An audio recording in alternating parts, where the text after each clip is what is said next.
మార్కెట్లో gap up అయిన తర్వాత మీరు వెయిట్ చేయాలి. ఓకే, దాని తర్వాత ఫోకస్ చేసి ట్రేడ్ చేయాలి. ఆ ఫోకస్ ఎలా చేయాలి, ట్రేడ్ ఎలా చేయాలి అనేది ఇప్పుడు నేను చూపిస్తాను. సి, ప్రీవియస్ క్యాండిల్ క్లోజింగ్ వచ్చేసి అది రెడ్ అయినా కానివ్వండి, గ్రీన్ అయినా కానివ్వండి, ఇంపార్టెంట్ ఏంటి అంటే క్లోజింగ్.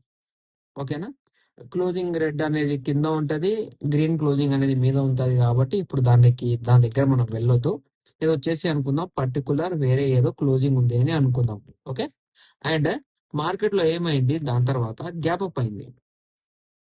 ఈ అనాలిసిస్ అనేది only for 15 minutes intraday candle chart analysis in bank Nifty, not Nifty.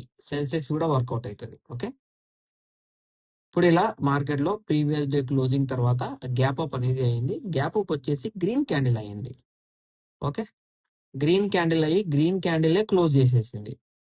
ఇప్పుడు మనం ఎప్పుడైనా ఇలా మార్కెట్ గ్రీన్ క్యాండిల్ ఓపెన్ అయ్యి గ్రీన్ క్యాండిల్ గ్యాప్ అప్ లో క్లోజ్ అయినప్పుడు మనం ఎప్పుడైనా ఏం చేయాలి అంటే వెయిట్ చేయాలి.